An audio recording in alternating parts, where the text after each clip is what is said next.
Okay, very very good afternoon everyone. तो जैसे कि प्रशांत सर का रिक्वेस्ट था कि भाई कि अभी के लिए हम लोग जो इसरो का प्रीवियस ईयर क्वेश्चन भी सॉल्व कर रहे थे, उसके साथ ही साथ OHPC का भी चैप्टर वाइज यानी कि सब्जेक्ट वाइज हम लोग भी MCQ यहाँ पर थोड़ा प्रैक्टिस कर लेंगे, ठीक है। तो इसीलिए जो आज का कोर्स हमको दिया गया है भाई कि इलेक्ट्रिकल पावर जनरेशन, तो टोटल पावर सिस्टम में हम लोग जनरेशन पढ़ेंगे और ट्रांसमिशन डिस्ट्रीब्यूशन पढ़ेंगे, ठीक है। तो आज के सेशन में हम लोग जनरेशन का लगभग 1 घंटे के क्लास में 80 to 100 MCQ लगा देंगे, क्योंकि पता है सबको कि भाई जनरेशन है टॉपिक, तो काफी थियोरेटिकल क्वेश्चन बहुत सारे आएगा, तो इतना कुछ इसमें कैलकुलेशन मेथड नहीं है। तो बस एक रिवीजन के टाइप का हम लोग यहाँ पे सॉल्व करेंगे, और जहाँ पे कुछ कॉन्सेप्ट होगा इंपॉर्टेंट कॉन्सेप्ट, तो यहाँ पे मैं उसको स्क्रीन पे लिख दूंगा, उसको इंपॉर्टेंट भी आपको बता दूंगा, ठीक है। इसको आप बस नोटेड करके रखिएगा कि वो वाला क्वेश्चन मतलब कितना, मतलब वो एग्जाम पॉइंट ऑफ व्यू से इम्पोर्टेंट है, ठीक है। तो अभी हम ज्यादा लेट ना करके अभी शुरू करते हैं। आज का पहला क्वेश्चन देखिए भाई, इन चार ऑप्शन में से ऐसा कौन सा जो मतलब एनर्जी सोर्स है जो कि नॉन कन्वेंशनल सोर्स पे आता है, बताइए भाई।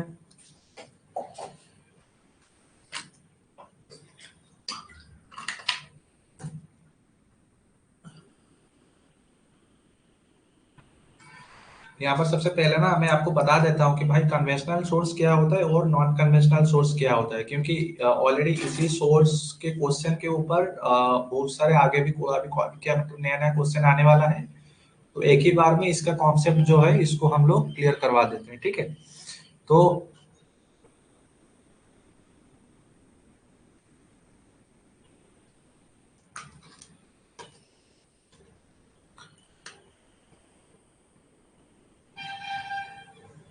सोर्स कितने प्रकार का हो गया भाई हम लोगों के पास? एक तो हो गया कन्वेंशनल सोर्स हो गया, और एक तो नॉन कन्वेंशनल सोर्स हो गया, ठीक है। तो कन्वेंशनल सोर्स को अभी और दो टाइप का डिवाइडेड किया जा रहा है, एक तो कॉमर्शियल होता है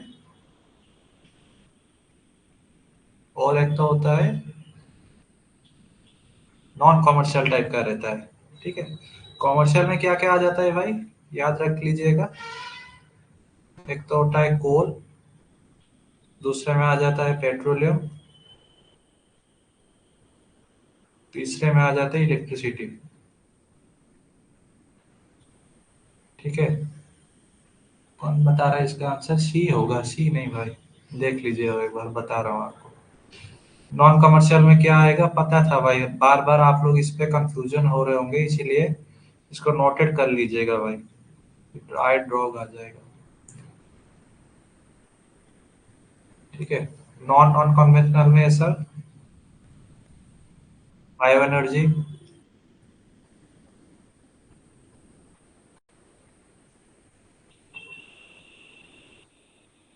बायो एनर्जी आ जाता है, विंड आ जाता है, चार में क्या आता है वो टाइडल रह गया, और एनर्जी फ्रॉम वेस्ट,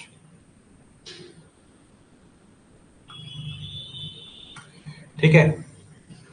तो नॉर्मली अगर मोटा मोटी से अगर बोलेंगे तो कन्वेंशनल सोर्स सोर्स हम उसी को बोलते हैं जो कि मतलब नॉन रिन्यूएबल सोर्सेस है, ठीक है कि नहीं। तो एक बार कंजप्शन हो गया तो हो गया भाई। और नॉन कन्वेंशनल सोर्स क्या है, जो कि अपना जितना रिन्यूएबल सोर्स है उसी को हम लोग नॉन कन्वेंशनल सोर्स बोलते हैं, ठीक है। तो यहाँ पर देखिए क्वेश्चन में क्या पूछा है कि non conventional source used for the transportation के लिए कौन सा फ्यूल इस्तेमाल करते हैं, ठीक है। डीजल हो गया, नेचुरल गैस हो गया, और एक तो पेट्रोल हो गया, ठीक है। ये तीनों जो आपका आएगा ये कन्वेंशनल सोर्स पे आ जाएगा। और यहाँ पर जो ट्रांसपोर्टेशन के लिए हम लोग इस्तेमाल करते हैं वो होता है बायो इथानॉल होता है भाई। इसका जो सही आंसर है वो है ए, ठीक है। और कन्वेंशनल एंड नॉन, अभी नॉन कन्वेंशनल सोर्स पे बार बार कंफ्यूज मत होइएगा।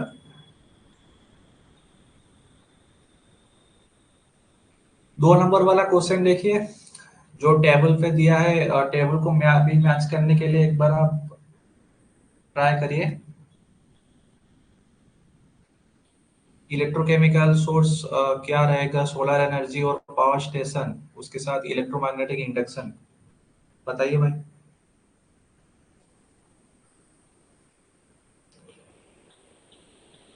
हमेशा याद रखिएगा भाई, इलेक्ट्रोकेमिकल सेल जो है वो होता है अपना केमिकल रिएक्शन रहता है, ठीक है। केमिकल रिएक्शन रहता है तभी तो इलेक्ट्रिकल सेल पे अपना मतलब सेल वोल्टेज जनरेट करता है भाई। सोलर एनर्जी है तो आंख बंद करके फोटोवोल्टेइक इफेक्ट के ऊपर हम लोग टिक लगा लेंगे। पावर स्टेशन है तो पावर पावर स्टेशन में जो भी इलेक्ट्रिक करंट वगैरह जनरेट होगा तो वो मतलब पूरे क्या फॉसिल फ्यूल के साथ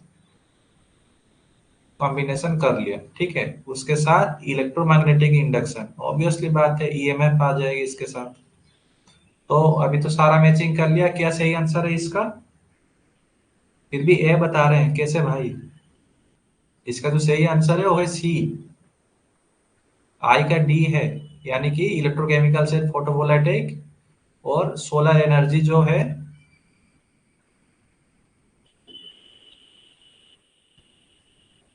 हाँ बिल्कुल बिल्कुल भाई, सॉरी।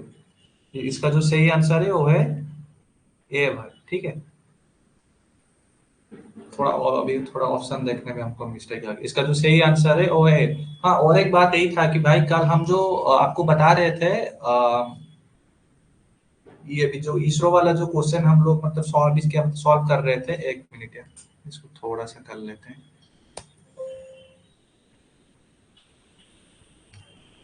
आई होप कि अभी सर को बिजी बुला रहा होगा भाई, एकदम सही से आधा डिस्प्ले सेट कट गया होगा, ठीक है। तो लास्ट हम लोग ये जो इसरो वाला क्वेश्चन पे सॉल्व कर रहे थे, वहां पर एक तो क्वेश्चन था कि 33 केवी का जो ओवरहेड वाला लाइन रहता है तो उसका ग्राउंड क्लियरेंस कितना रहता है, ठीक है। Overhead line to ground clearance कितना रहता है, तो हमने बता दिया था कि 5.8 मीटर रहता है। एक्चुअली 5.8 मीटर जो होता है वो मतलब मीडियम वोल्टेज के लिए होता है, ठीक है। हाई वोल्टेज 33 केवी के लिए होता है 6.1 मीटर रहता है, ठीक है। कल जो आप बता रहे थे ना ये भी 6.1 मीटर, वो सही है भाई, ठीक है। तो थोड़ा हमारा मतलब ध्यान नहीं गया होगा, तब वहां पे हम थोड़ा मतलब मिस्टेक कर दिए होंगे, ठीक है।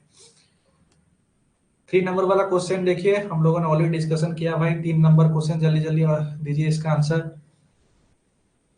कन्वेंशनल सोर्स जनरली किस टाइप का रहता है? अभी हमने बताया भाई, कन्वेंशनल सोर्स एडजस्टेबल टाइप का रहता है, ठीक है।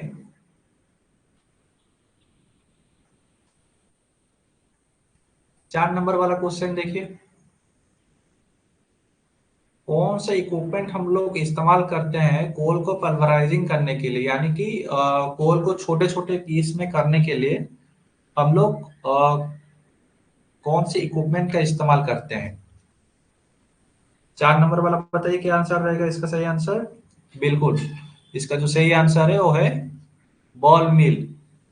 बॉल मिल के सहारे हम लोग कोल को पल्वराइजिंग कर लेते हैं। ये देखिए, फ्रांसाइज टरबाइन, हाँ एक तो हाइड्रो का एक तो क्वेश्चन आ गया। इन फ्रांसाइज टरबाइन रनर पे द नंबर ऑफ ब्लेड हम लोग कितना इस्तेमाल करते हैं? फ्रांचाइज टरबाइन में हम लोग कितना नंबर ऑफ द ब्लेड इस्तेमाल करते हैं? बिल्कुल सही बात है भाई, कितना बता रहे हैं आप? ए होगा, कैसे भाई? फ्रांचाइज टरबाइन का थ्योरेटिकल वाला क्वेश्चन है, याद रख लीजिएगा। फ्रांचाइज टरबाइन का नंबर ऑफ ब्लेड हम लोग इस्तेमाल करते हैं 16 से लेके 24 तक, ठीक है। और फ्रांचाइज टरबाइन आप इसको कैसे याद रखते हैं भाई? आ,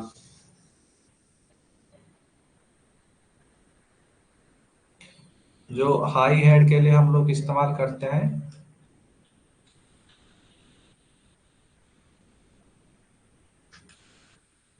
किससे यार क्यों आ रहे बार बार, समझ में नहीं आ रही, तो बार बार चलता रहेगा तो क्लास कैसे करवाएंगे? हाँ, अभी फ्रेंचाइज वाला तो आप सभी को पता होगा भाई, जो मतलब हाई रेट रहता है, हाई हेड रहता है उसको पेल्ट्रॉन बोलते हैं, जो मीडियम वाला रहता है उसको फ्रेंचाइज बोलते हैं, और लास्ट में जो रहता है वो वाला रहता है अपना कापलान रहता है, ठीक है। ये हाई रहता है, ये मीडियम रहता है, और कापलान जो रहता है ये लो हेड वाला रहता है। इसको हम लोग जो उसके लगता है ना कौन सा टाइप का मतलब रिएक्शन रहता है, इसको हम लोग याद रख देते हैं, ट्रा करके याद रखते हैं, ठीक है। ट्रांजिनेंटियल, इसको हम बाद में बताएंगे, ठीक है, अभी के लिए मत रहने दीजिए।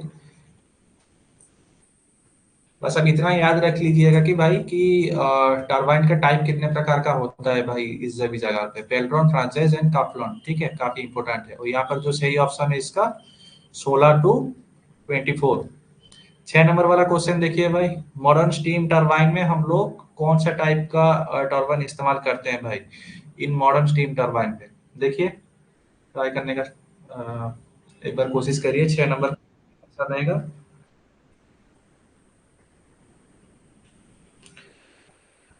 6 नंबर का जो सही आंसर है वो है इम्पल्स रिएक्शन, ठीक है कि नहीं। दोनों ही इफेक्ट इसमें मतलब आ जाता है आप लोगों का। बिल्कुल सही आंसर है इसका, जो सही आंसर है वो है सी, इम्पल्स रिएक्शन टरबाइन। हम लोग मॉडर्न स्टीम जनरेटर मतलब टरबाइन पे इसको इस्तेमाल करते हैं। 7 नंबर वाला क्वेश्चन देखिए, जनरेटिंग वोल्टेज कितना रहता है जनरेटिंग स्टेशन में से।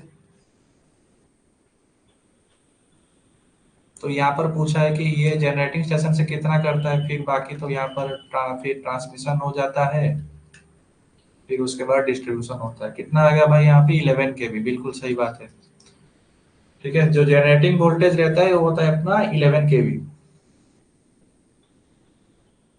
8 नंबर वाला क्वेश्चन देखिए, तो most economical power factor of है ना कंज्यूमर एंड पे क्या रहता है। पावर फैक्टर का फॉर्मूला क्या रहता है भाई, cos phi equal to R बटे जेड। तो जेड यानी कि जितना इम्पीडेंस कम रहेगा, आई मीन जितना पावर फैक्टर ज्यादा रहेगा उतना इम्पीडेंस कम रहेगा, ठीक है कि नहीं। तो इसीलिए हमेशा याद रखिएगा कि अगर हम लोग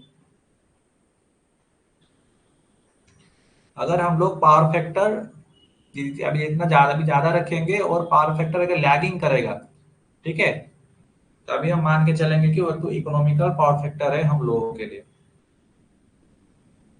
और पावर फैक्टर को मेंटेन करने के लिए हम लोग लाइन पे क्या इस्तेमाल करते हैं भाई, कैपेसिटर बैंक इस्तेमाल करते हैं, सब स्टेशन में भी इस्तेमाल करते हैं भाई कैपेसिटर बैंक, ठीक है।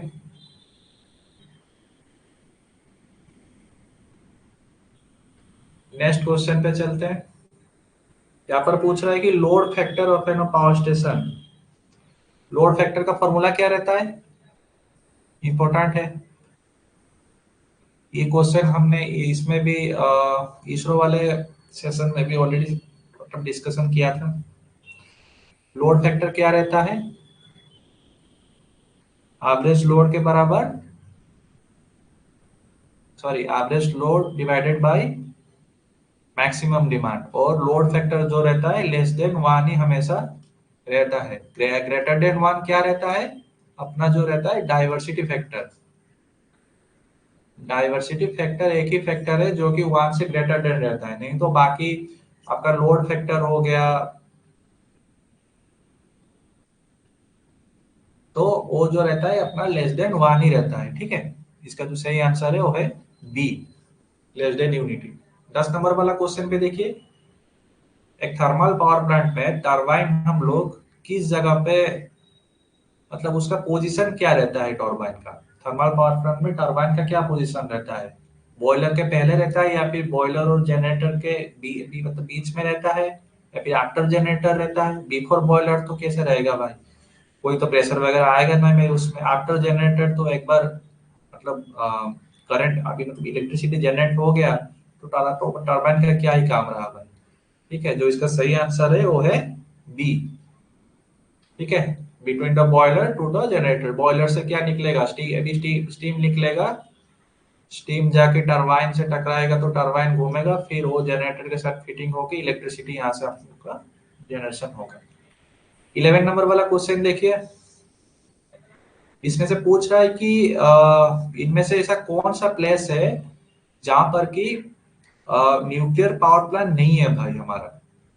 Total nuclear power plant in all over India शायद हमारा 7 या फिर 8 न्यूक्लियर पावर प्लांट है, और अभी कमीशनिंग होने वाला है 2 to 3 के लिए। अभी तो शायद मोदी जी ने इसको अप्रूवल दिया था, तो टोटल 7 से 8 न्यूक्लियर पावर प्लांट है हमारा। तो बताइए भाई इनमें से अभी कहाँ पे नहीं है हम लोगों का?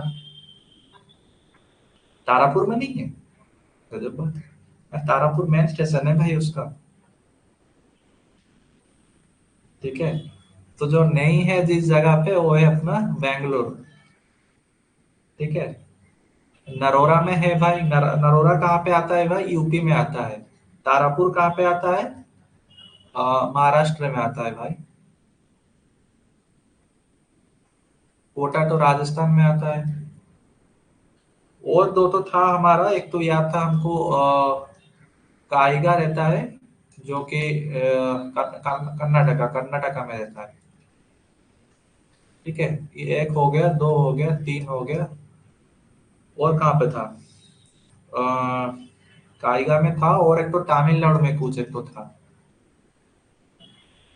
वो याद नहीं आ रहा है कौन सा लोकेशन है।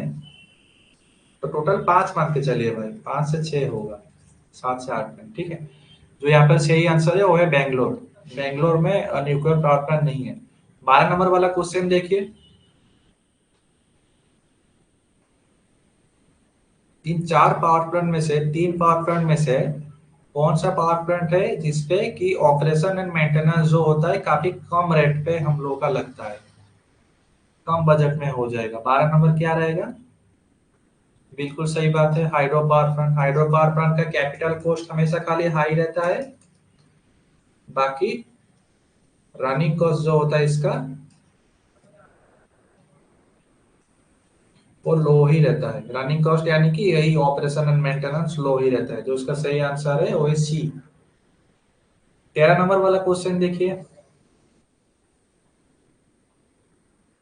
आ रहा है क्या स्क्रीन पे? हाँ अभी आ गया। 13 नंबर वाला क्वेश्चन देखिए।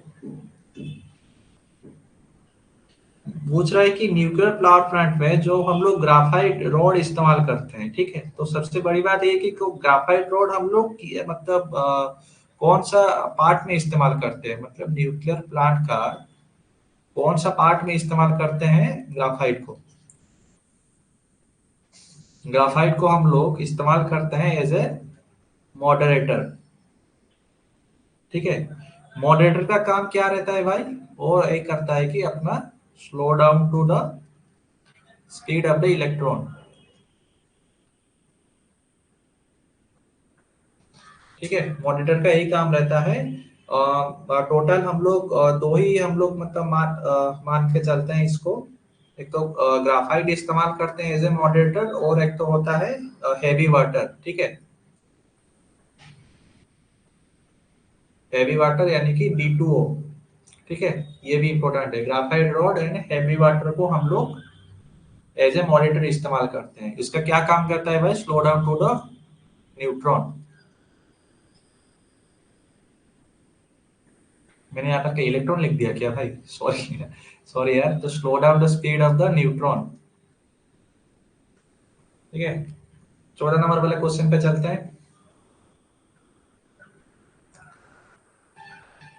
14 नंबर वाले क्वेश्चन पे वो अभी हमको यही पूछ रहा है कि इन 4 पावर प्लांट में से ऐसा कौन सा पावर प्लांट है जो कि सबसे मिनिमम पॉल्यूशन करता है भाई? सिंपल सा आंसर है भाई, बता दीजिए। न्यूक्लियर एंड डीजल ये सब हो गया अपना कन्वेंशनल वाला हो गया। एग्जिस्टेबल वाला, नॉन नॉन एग्जिस्टेबल वाला एक ही बचा, सोलर। बिल्कुल सही आंसर है भाई, डी। 15 नंबर वाला क्वेश्चन देखिए। 15 नंबर पे हमको यही पूछ रहा है कि हाइड्रो इलेक्ट्रिक पावर स्टेशन पे जो हम लोग अल्टरनेटर इस्तेमाल करते हैं कौन सा टाइप का अल्टरनेटर होता है? दो ही टाइप का तो हम लोग पढ़ के आए हैं भाई अल्टरनेटर। अभी क्या silent type and non silent type का रहता है। तो यहाँ बताइए भाई क्या रहेगा सही आंसर?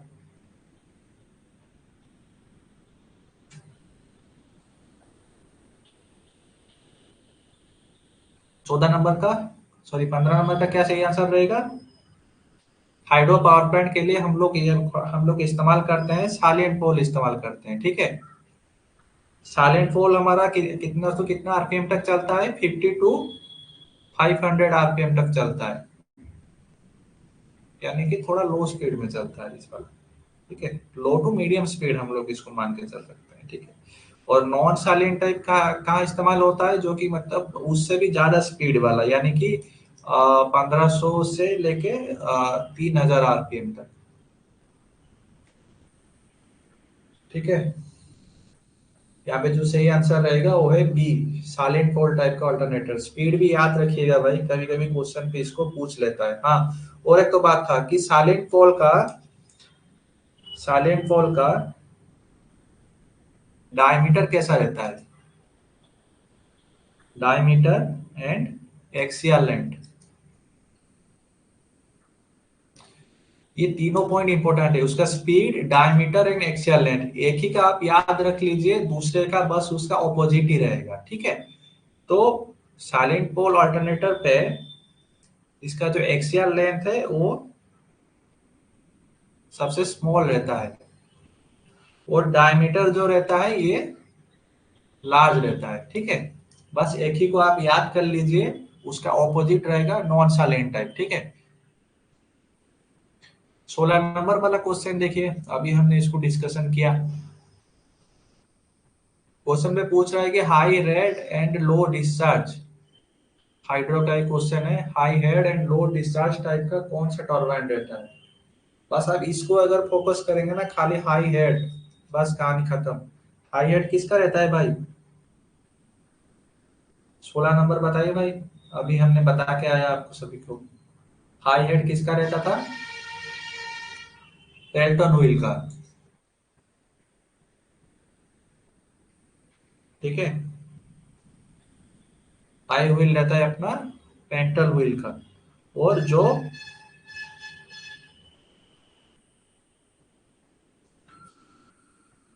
टरबाइन पे जो फ्लो रहता है वो कैसा रहता है भाई,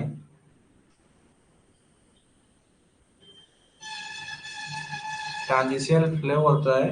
और उसके साथ जो टरबाइन इस्तेमाल होता है, खाली इम्पल्स टाइप का टरबाइन हम यहाँ पर इस्तेमाल करते हैं। ठीक है,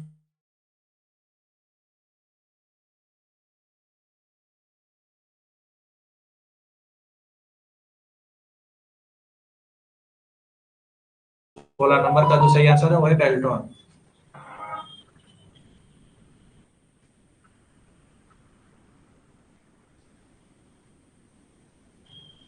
भाई आ रहा है भाई सभी को, ठीक है, तो नेट में सही प्रॉब्लम नहीं। 17 नंबर वाला क्वेश्चन देखिए, which of the following is not at the standard voltage of the power supply in India. Obviously बात है भाई, 11 केवी भी है, 33 केवी भी है, 66 केवी भी हम लोग ट्रांसमिट करते हैं, लेकिन 122 केवी नहीं, 132 केवी हम लोग ट्रांसमिशन लाइन पे इस्तेमाल करते हैं। 17 नंबर का जो सही आंसर है वो है डी। ठीक है, 18 नंबर वाला क्वेश्चन देखिए, 18 नंबर पे पूछ रहा है कि इनमें से कौन सा वोल्टेज स्टैंडर्ड नहीं है, ना सॉरी, इनमें से कौन सा एक तो वोल्टेज स्टैंडर्ड है जिससे कि हमारा इंडिया में जो पावर प्लांट है उसी वोल्टेज का पावर जनरेशन रहता है भाई। बताइए 18 नंबर का क्या रहेगा सही answer. What is the standard voltage at which power should be generated, 18 number का डी बता रहे हैं, बिल्कुल सही है भाई। 18 नंबर का जो सही क्वेश्चन है वो है 11 केवी में हम लोग जनरेटिंग करते हैं वोल्टेज। 19 नंबर वाला क्वेश्चन देखिए, पूछ रहा है कि कॉपर एज ए कंडक्टर हम लोग उसका जो कॉपर का जो कंडक्टर इस्तेमाल करते हैं, कौन सा फॉर्म होता है उसका, ठीक है कि नहीं, कौन सा फॉर्म का कंडक्टर, कॉपर का कंडक्टर हम इलेक्ट्रिकल पावर केबल पे हम लोग इस्तेमाल करते हैं। ठीक है, जो पावर केबल पे हम लोग कॉपर का कंडक्टर इस्तेमाल करते हैं वो कौन सा फॉर्म का रहता है।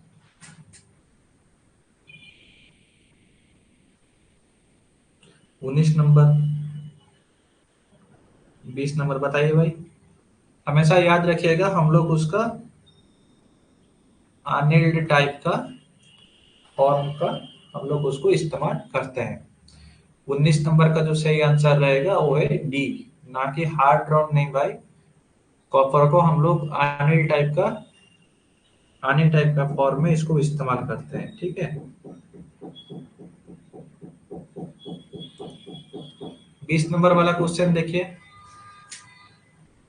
20 नंबर का क्वेश्चन हमको यही बोल रहा है कि ऐसा कौन सा पावर प्लांट है जिसका कि stand by losses zero. Stand by losses यानी कि अगर कोई उस पे काम नहीं हो रहा है, काम नहीं हो रहा है यानी कि कोई विद्युत उत्पादन नहीं हो रहा है, ठीक है, या फिर कोई इनपुट भी नहीं दे रहे हैं, कोई विद्युत उत्पादन भी नहीं हो रहा है, तो उससे क्या हो रहा है कि कोई जो लॉसेस होता है वो हमेशा मतलब जीरो ही रहेगा। लेकिन अगर अलग पहले इसका मतलब आंसर दे दीजिए फिर आपको बताता हूँ। 20 नंबर पे क्या है सही आंसर, वो है ये क्या है, ये मतलब 21 नंबर का सही आंसर वो है D, hydro electrical power plant, ठीक है। लेकिन डीजल पावर प्लांट हो गया, नहीं अभी क्या न्यूक्लियर हो गया, ये सब कन्वेंशनल वाला अभी है। अगर अगर हम ये वाला प्लांट को लगा दिए, ठीक है, कि अगर प्लांट नहीं चलाएंगे, ठीक है, एक तो प्रोसेस प्लांट रहता है ना ये सब, अगर एक एक प्रोसेस कहीं पर अगर ब्रेक हो रहा है, उसको नहीं चला रहे हैं, तो उसका एफिशिएंसी जो है धीरे धीरे रिड्यूसिंग होगा, ठीक है, तो वहां पर लॉसेज जीरो नहीं होगा। 21 नंबर वाला क्वेश्चन देखिए। 21 नंबर वाला क्वेश्चन पे क्या पूछ रहा है हमको, which type of reactor is used in the Tarapur atomic power plant। Tarapur में हम लोग कौन सा टाइप का रिएक्टर इस्तेमाल करते हैं। 21 सॉरी, और 21 का क्या रहेगा सही आंसर, याद रखिएगा भाई इसको, बॉइलिंग वाटर रिएक्टर रहता है, ठीक है। इसरो में भी ये वाला एक तो क्वेश्चन आया था हमारा। 22 नंबर वाला क्वेश्चन देखिए। 22 नंबर वाला क्वेश्चन में हमको यही पूछ रहा है कि टाइडल पावर प्लांट जो रहता है वो एनर्जी का कौन सा फॉर्म को यूटिलाइज करता है, ठीक है। टाइडल पावर प्लांट जो रहता है वो एनर्जी का कौन सा फॉर्म को इस्तेमाल करके अपने में वो एनर्जी जनरेट करता है भाई। एनर्जी सोर्स का ऐसा कौन सा फॉर्म को इस्तेमाल करके अपने में जनरेट करता है, ऑब्वियसली सही बात है भाई। इसका जो सही आंसर है वो है सी, काइनेटिक एंड पोटेंशियल। 23 नंबर वाला क्वेश्चन देखिए। 23 नंबर पे अभी पूछ रहा है कि इनमें से कौन सा पावर प्लांट है जिसमें कि कॉस्ट ऑफ द ट्रांसपोर्टेशन सबसे मिनिमम रहता है भाई। पर मालूम है कैसे। इसका जो सही आंसर है वो है हाइड्रो पावर प्लांट, ठीक है।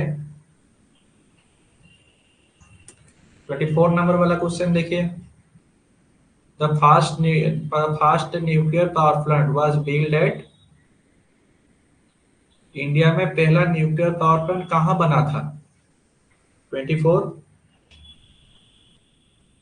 इंडिया का जो पहला जो न्यूक्लियर पावर प्लांट है वो है अपना तारापुर में बना था। तारापुर कहाँ पे है भाई, अभी बता के आया भाई आपको, महाराष्ट्र में, ठीक है। जो वही आता है ना हम लोगों का भाई, बार्क रहता है, एनपीसीएल रहता है, एनपी सॉरी एनपीसीएल, बार्क, यही सब नहीं, ये भी नहीं, यही सब होता है जो संस्थान अपना इंडियन गवर्नमेंट का वही न्यूक्लियर पावर प्लांट को चलाता है भाई। उसका हेडक्वार्टर सारा वही मुंबई पे है, ठीक है। 25 नंबर वाला क्वेश्चन पे आते हैं भाई अभी। स्टीम पावर प्लांट का एक तो क्वेश्चन है, थर्मल पावर प्लांट का एक तो क्वेश्चन है।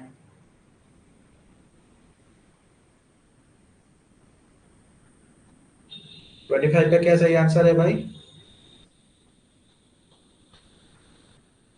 ऐसा कौन से इक्विपमेंट को हम लोग इस्तेमाल करते हैं जो कि फीड वाटर का जो हीट को रहता है वो टू द फ्लू गैस को कन्वर्टर कर देता है। जो इसका सही आंसर है वो है इकोनोमाइजर। 25 का जो सही आंसर है वो है बी, बिल्कुल सही बात है, इकोनोमाइजर। 26 नंबर वाला क्वेश्चन देखिए। Which one of the following is not an non conventional type का एनर्जी सोर्स है, बताइए भाई जल्दी जल्दी। नॉन कन्वेंशनल टाइप का बता रहे हैं भाई। टाइडल जो है ये भी रिन्यूएबल टाइप का है, जियोथर्मल जो है ये भी है भाई, विंड भी जो है ये भी है भाई, लेकिन इसका जो सही आंसर है क्या होगा, सही अरे सॉरी सॉरी सॉरी, बिल्कुल सही है। इसका जो सही सही आंसर है वो है न्यूक्लियर एनर्जी, 26 का सी। 27 नंबर वाला देखिए, जियोथर्मल स्टेशन जो रहता है, which one is the used for the generating the power in the geothermal station, बताइए।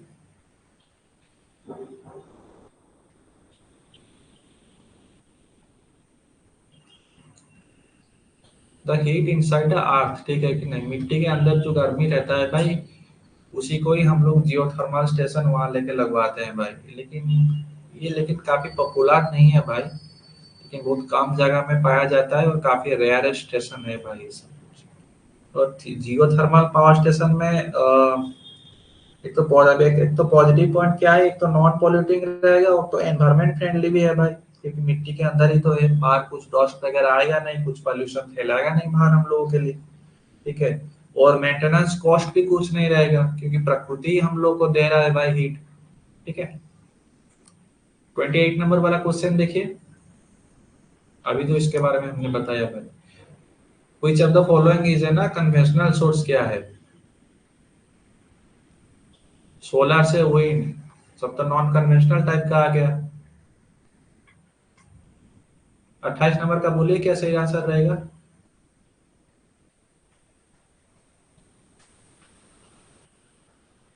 बिल्कुल सही है, 28 नंबर का जो सही आंसर है वो है कोल।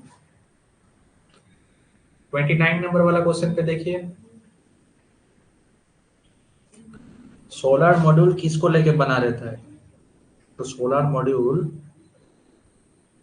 किसको लेके बना रहता है।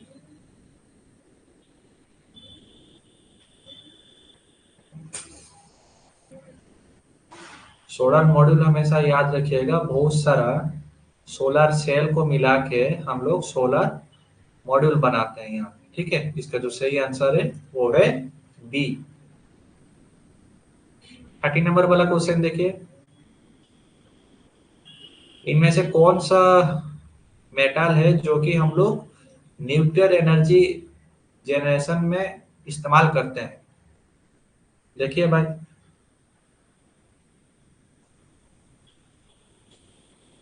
30 नंबर का क्या सही आंसर रहेगा, यूरेनियम भी हम लोग इस्तेमाल करते हैं, U35, U235 एंड U233 इस्तेमाल करते हैं। थोरियम भी हम लोग इस्तेमाल करते हैं भाई, नियोबियम भी इस्तेमाल करते हैं भाई, वो भी एक तो न्यूक्लियर मैंने, लेकिन ये काफी फेमस नहीं है, लेकिन इसको इस्तेमाल भी करते हैं हम लोग। इसका जो सही आंसर है वो है ऑल ऑफ द दिस, ठीक है। 31 नंबर वाला क्वेश्चन देखिए, इनमें से कौन सा कोल है जो कि सबसे हार्डेस्ट होगा भाई, हार्ड यानी कि सबसे सख्त होगा भाई। 31 का क्या सही आंसर रहेगा, इसका जो सही आंसर है वो है एंथ्रासाइट, जिसका कैलोरीफिक वैल्यू सबसे हाई रहता है, तो वही सबसे हार्डेस्ट कोल मेटेरियल रहता है हम लोगों के लिए। 31 का जो सही आंसर है वो है डी। बिल्कुल भाई वृंदावन जी, बिल्कुल आप ही का आंसर बिल्कुल सही है भाई। 32 नंबर वाला क्वेश्चन देखिए, कौन सा एनर्जी सोर्स है जो कि मतलब लीस्ट पोल्यूशन करवाता है भाई, देखिए। थर्मल हो गया, न्यूक्लियर हो गया, केमिकल हो गया, ये सब नॉन कन्वेंशनल टाइप का है भाई। एग्जॉस्टेबल वाला यही एक तो बचा है अपना नॉन एग्जॉस्टेबल वाला, जिसका सही आंसर है वो है ए 16। 33 नंबर वाला क्वेश्चन देखिए, बता रहा है कि इनमें से कौन सा सर्किट ऐसा पावर प्लांट लेआउट में नहीं रहता है, इनमें से कौन सा सर्किट पावर प्लांट लेआउट में नहीं रहता है भाई। 33 का बताइए भाई क्या सही आंसर है।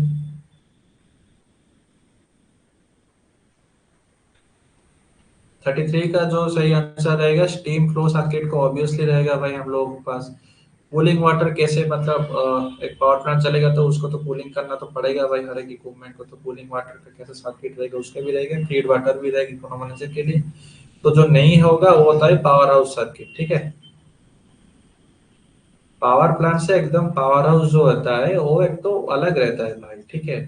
पावर प्लांट में क्या मेजर चीज रहता है अपना, बॉयलर रहता है, टरबाइन रहता है, ठीक है। ये सब मतलब उसका मेजर कंपोनेंट रहता है। लेकिन जो पावर हाउस रहता है, एक बार जनरेटर जनरेटिंग करके पावर हाउस को बेच दिया ना, उसका एकदम अलग सर्किट बन जाता है। 34 नंबर वाला देखिए क्या सही आंसर। 33 का जो सही आंसर है वो है बी है भाई, ठीक है। 33 का जो सही आंसर है वो है बी। 34 नंबर वाला क्वेश्चन देखिए, पूछ रहा है कि जो सोलर पैनल हम लोग जो इस्तेमाल करते हैं, तो सोलर पैनल को जो इंस्टॉलेशन करते हैं तो उसका पहला स्टेप क्या रहेगा। 34 में पूछ रहा है कि सोलर पैनल इंस्टॉलेशन करने के टाइम हमारा पहला स्टेप क्या रहता है। पहला स्टेप तो यही रहेगा ना कि भाई हम लोग एनालाइजिंग करेंगे इलेक्ट्रिक बिल हम लोग का कितना आ रहा है, ठीक है। अगर मान लीजिए कि अगर हम लोग अगर बिल आ रहा है, जो कंजप्शन अगर हो रहा है 2 किलोवाट का, हम लोग तो जनरली डोमेस्टिक लोड लेते हैं 2 किलोवाट तो 5 किलोवाट ले रहे हैं, ठीक है। अगर हम लोग का कंजप्शन अगर एक महीना में अगर चल रहा है कि 0.5 किलोवाट मान के चलिए, किलोवाट आवर अगर हम लोगों का कंजप्शन हो रहा है, बिल आ रहा है अपना 100 की 200 रुपये भाई आ रहा है, तो खाली पीले का क्यों इतना कैपिटल कॉस्ट देके हम लोग सोलर पैनल को बिठाए। सोलर पैनल मोस्टली अपना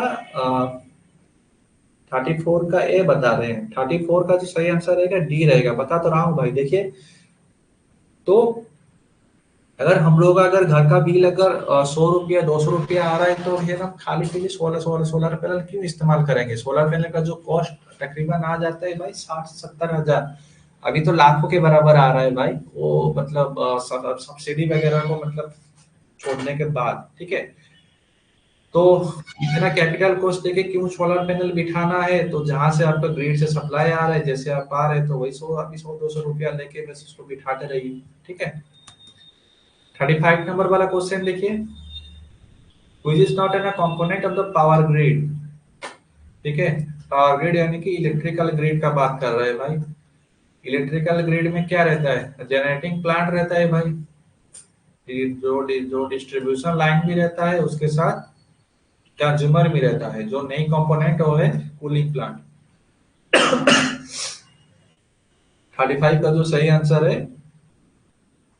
वो है सी, कूलिंग प्लांट, ठीक है।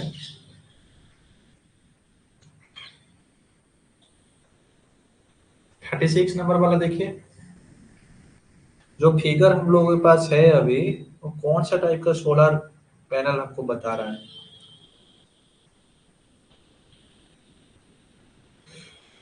दो टाइप का जनरली मतलब मेजर हम लोग सोलर पैनल इस्तेमाल करते हैं। एक तो मोनोक्रिस्टलिन रहता है, वो तो पॉलीक्रिस्टलिन रहता है। और ये वाला जो फिगर हमको स्क्रीन पे मतलब दिख रहा है, ये वाला रहता है अपना पॉलीक्रिस्टलिन रहता है, जो कि ब्लैक कलर का है, ठीक है।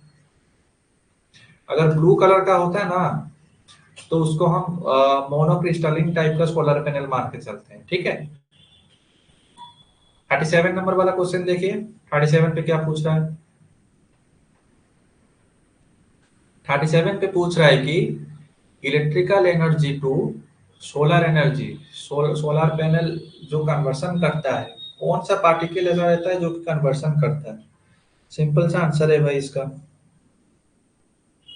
लेकिन बहुत लोग यही सोच रहे हैं कि इसका जो सही आंसर रहेगा वही इलेक्ट्रॉन, क्योंकि इलेक्ट्रिकल अगर आ गया भाई हम लोग के पास टर्मिनोलॉजी, तो हम हमेशा नेगेटिव यानी कि इलेक्ट्रॉन के ही मतलब टिक लगा के आ जाते हैं। लेकिन सोलर पैनल पे जो काम करता है वो होता है फोटोन, ठीक है। काफी इंपॉर्टेंट है ये वाला क्वेश्चन, याद रखिएगा ये वाले को, ठीक है। एग्जाम में पूछता है तो हम लोग कंफ्यूजन में इलेक्ट्रॉन दबा के आ जाता है। जो 37 का सही सही आंसर है वो है फोटोन। 38 नंबर वाला देखिए, 38 नंबर पे आपको पूछ रहा है कि अगर इंटेंसिटी ऑफ द लाइट अगर ज्यादा हो रहा है, ठीक है कि नहीं, तो output voltage of the cell के क्या रहेगा भाई।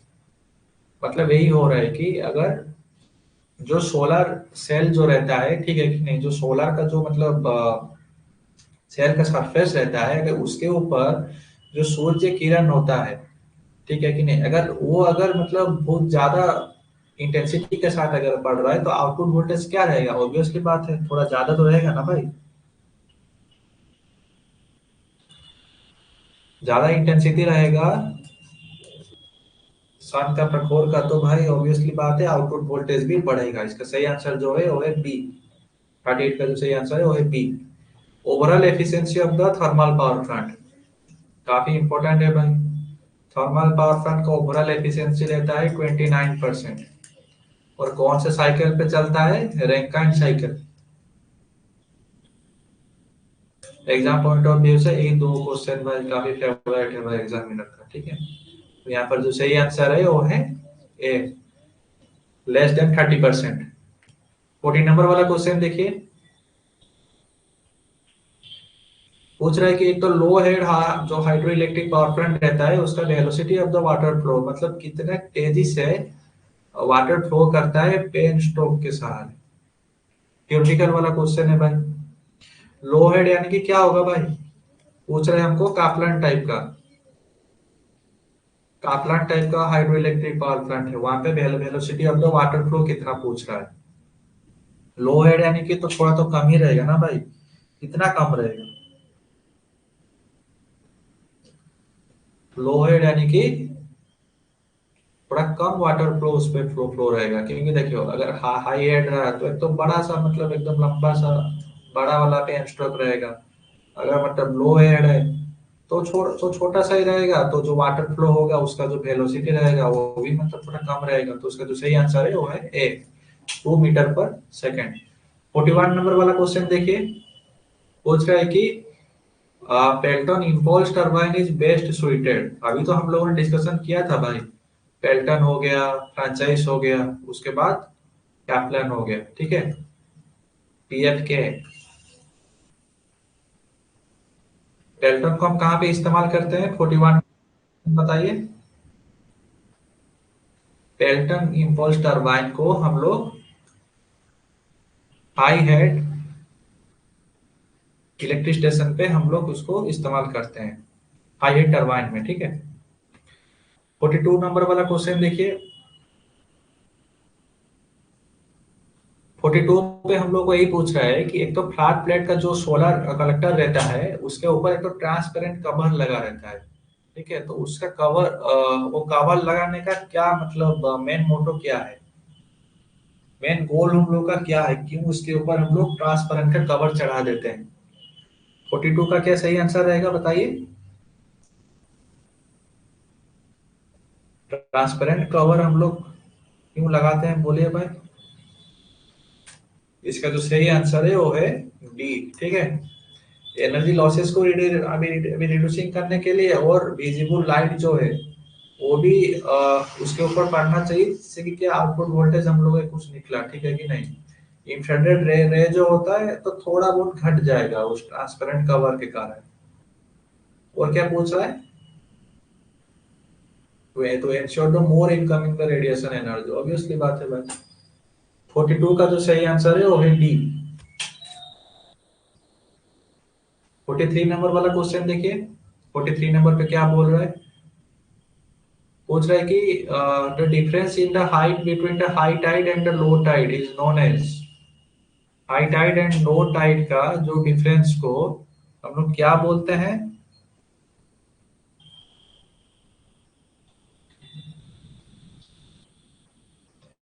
43 नंबर वाला क्वेश्चन बताइए क्या रहेगा इसका सही आंसर, वो होता है अपना टाइडल रेंज रहता है भाई। High tide and low tide का जो डिफरेंस रहता है हाइट में उसको हम लोग टाइडल रेंज बोलते हैं। 44 नंबर वाला क्वेश्चन देखिए, पूछ रहा है कि सोलर सेल में ऐसा कौन सा सब्सटेंस रहता है जो कि सनलाइट को इलेक्ट्रिकल एनर्जी कन्वर्शन में हेल्पफुल करता है।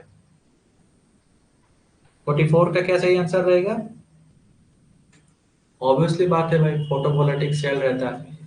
फोटोवोल्टिक सेल अभी सेल ही तो है जो कि सनलाइट को इलेक्ट्रिकल एनर्जी को कन्वर्शन करता है। जो सही आंसर है 44 का वो है बी। 45 नंबर वाला क्वेश्चन देखिए, न्यूक्लियर पावर प्लांट में हम लोग कौन सा फ्यूल इस्तेमाल करते हैं?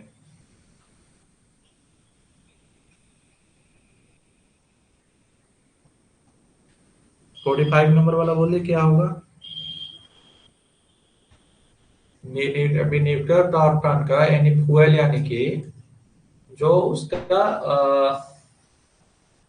मेन चीज होता है, ठीक है कि नहीं, जिसके सहारे ही हम लोग का मतलब न्यूक्लियर पावर प्लांट मतलब चलता रहता है। जैसा थर्मल पावर स्टेशन का अगर हम लोग फ्यूल बोलेंगे तो क्या होगा? कोल होगा, है कि नहीं? तो हाइड्रो का अगर बोलेंगे तो क्या होगा? अच्छा, वाटर रहेगा। तो सिमिलरली टाइप का अगर डीजल एंड पेट्रोल का बोलेंगे तो डीजल एंड पेट्रोल होगा। तो उसी टाइप का न्यूक्लियर पावर प्लांट का फ्यूल बोलेंगे यानी कि यूरेनियम होता है, ठीक है, जो U-235 सबसे फेवरेट है भाई। 46 नंबर वाला क्वेश्चन देखिए, पूछ रहा है कि इन हाइड्रो पावर प्लांट में इनमें से कौन सा इक्विपमेंट रहता है जो कि वाटर फ्लो को कंट्रोल करता है inside the pen stroke? Hydro power plant में इनमें से कौन सा इक्विपमेंट रहता है जो को कंट्रोल करता है इनसाइड द पेन स्ट्रोक? इसका क्या सही आंसर रहेगा? स्लुइस वाल्व रहता है भाई, ठीक है कि नहीं? स्लुइस वाल्व रहता है जो कि वाटर वाटर फ्लो को कंट्रोल करता रहता है। क्योंकि पेन स्ट्रोक है, अगर ज्यादा अगर वाटर फ्लो होने लगा तो वहां पर हामरिंग इफेक्ट आने लगेगा। फिर हामरिंग इफेक्ट आएगा तो वो क्या करेगा? सॉस टैंक के ऊपर जाने लगेगा। क्यों इतना लफड़ा क्यों करना है भाई? तो भी स्लुइस भाग जो रहता है वो अपना धीरे धीरे खोलता रहता है भाई अपना पानी। हाँ, भी हामरिंग इफेक्ट आएगा क्यों? फिर पेन स्ट्रोक का एफिशिएंसी क्यों घटाएंगे? 47 नंबर वाला क्वेश्चन देखिए, सोलर कलेक्टर का क्या काम रहता है? सोलर एनर्जी को किसमें कन्वर्सन करता है?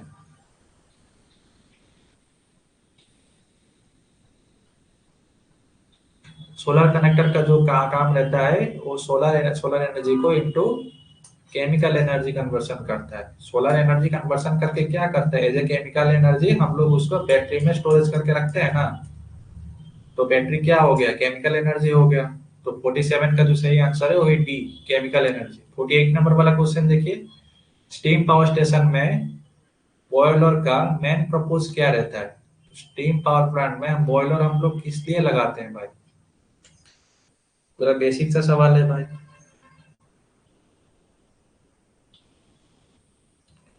49 नंबर का जो सही आंसर है वो है डी, ठीक है। जो फ्यूल को जो जलाएगा भाई, तो वो अभी बॉयलर से जो हीट निकलेगा, हीट यानी कि जो प्रेशराइज वाला जो मतलब हीट निकलेगा, वो जाके टरबाइन को फीडिंग होगा। फिर टरबाइन से मतलब वो के अल्टरनेटर के थारे हमारा इलेक्ट्रिसिटी जनरेट होगा, ठीक है। इसका जो 48 का जो सही आंसर है वो है D, liberate the heat from the burn fuel.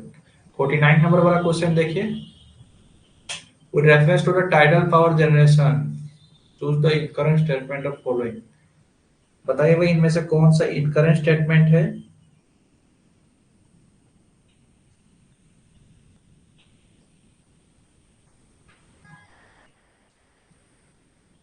Tidal power generation में जो इनकरेंट स्टेटमेंट रहता है वो होता है ए, ठीक है।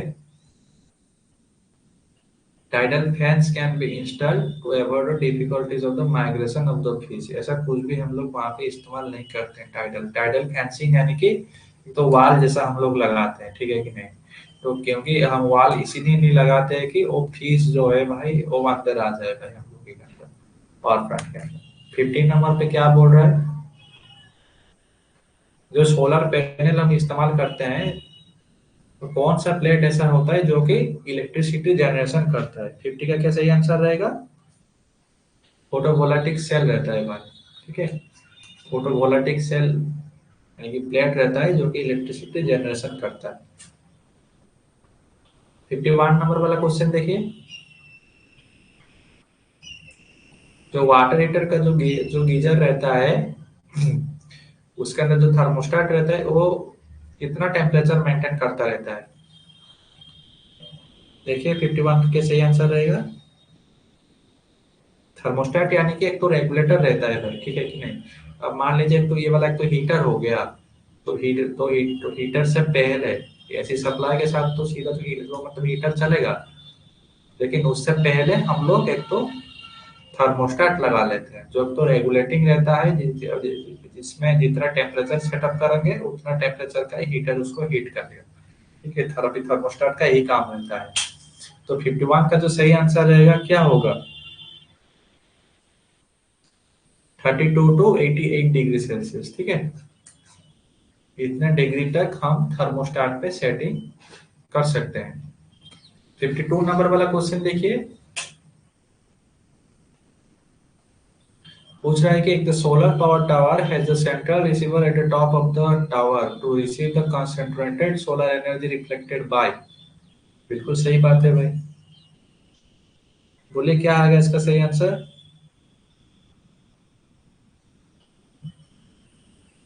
इसका जो सही आंसर है वो है हीलियोस्टाट।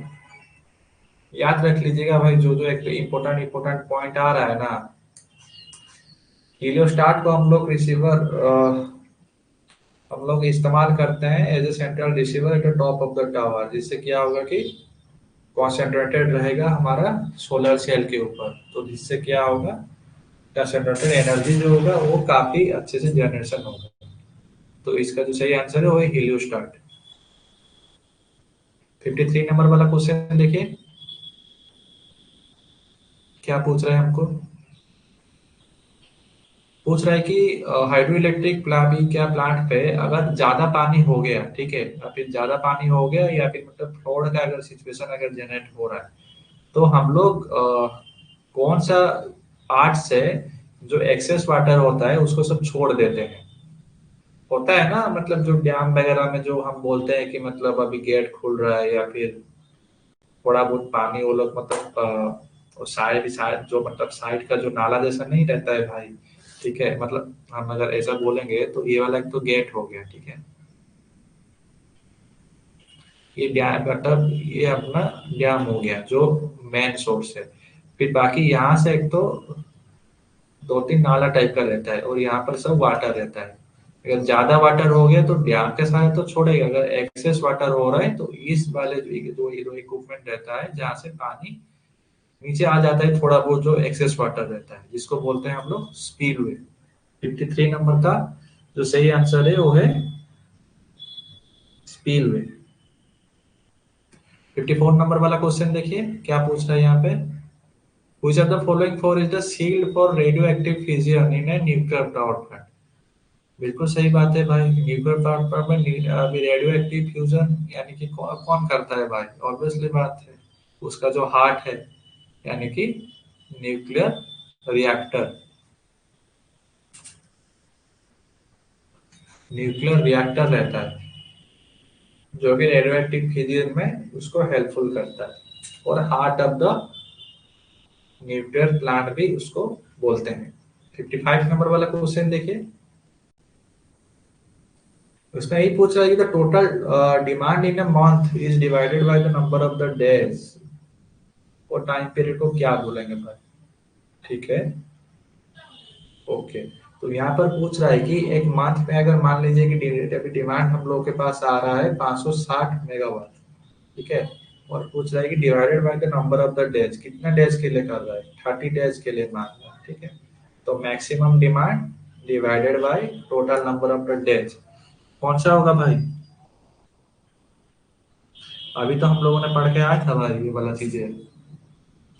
लोड फैक्टर एक तो था, तो यहाँ पे जो निकालेंगे वो होता है अपना average demand.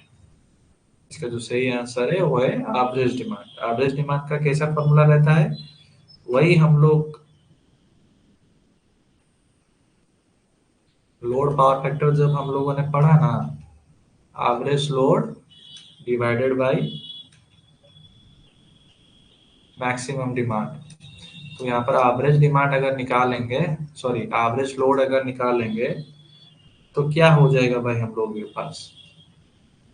Maximum demand divided by load factor. Maximum demand यहाँ पर मान के चल दिए 560 मेगावाट और 30 डेज के लिए चलेगा, तो इसका सही आंसर है वो है एवरेज डिमांड। 56 नंबर वाला क्वेश्चन देखिए, पूछ रहा है कि जो जनरेटिंग स्टेशन है potential energy of the water the large scale of the producer. Okay ठीक है, तो वही पूछ रहा है कि वाटर का जो पोटेंशियल एनर्जी रहता है, ठीक है कि नहीं, तो लार्ज क्वांटिटी में उसका इलेक्ट्रिसिटी जनरेशन करने में हेल्पफुल करता है। वाटर वाला वर्ड आ गया तो कुछ सोचना ही नहीं है, सीधा हाइड्रो इलेक्ट्रिक स्टेशन पे टिक लगा देना है। 56 का जो सही आंसर है वो है बी। 57 नंबर वाला क्वेश्चन देखिए।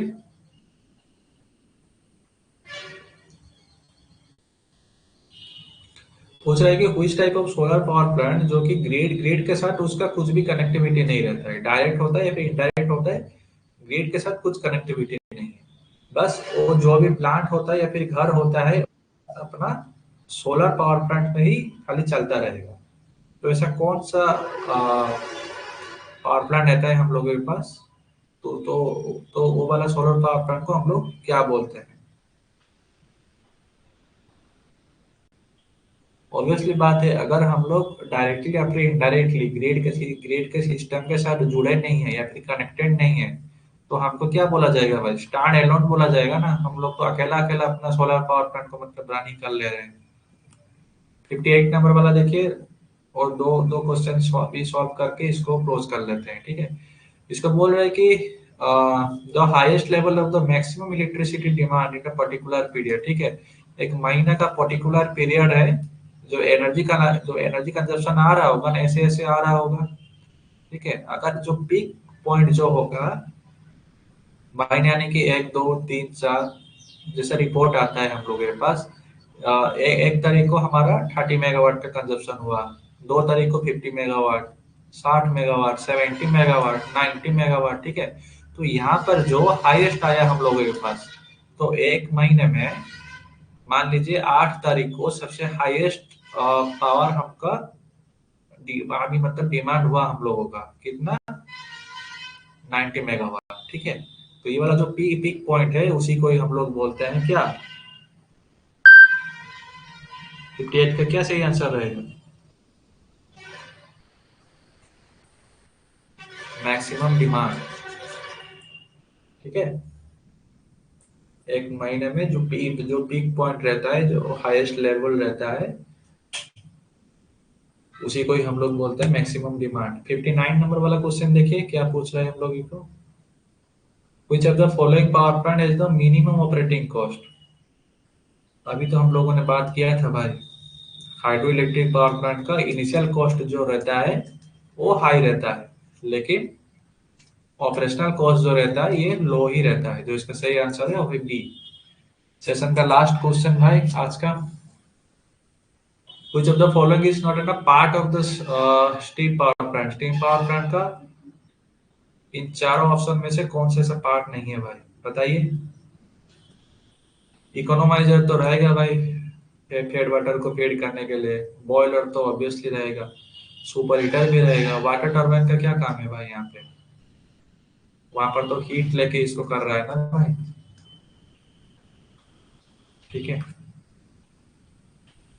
जो इसका सही पार्ट नहीं है वो है अपना सी, वाटर टर्बाइन नहीं होगा, ठीक है। तो आज का सेशन को हम यहीं पर खत्म करते हैं, फिर धीरे धीरे और शायद हम लोग जनरेशन ट्रांसमिशन डिस्ट्रीब्यूशन में 400 से 500 क्वेश्चन इसको सॉल्व करेंगे। तो आज तो थोड़ा क्लास भी डिले हुआ था हम लोगों का, शायद हम लोग कितने बजे शुरू किए थे, 4:10 या फिर 4:15 को हम लोग शुरू किए थे, तो अभी तो 5 बज गया है। तो नेक्स्ट क्लास आप लोग प्रशांत सर का अटेंड करिए। तो पावर जनरेशन को आज हम बस इतने में ही खत्म कर लेते हैं, फिर हम लोग मिलते हैं कल।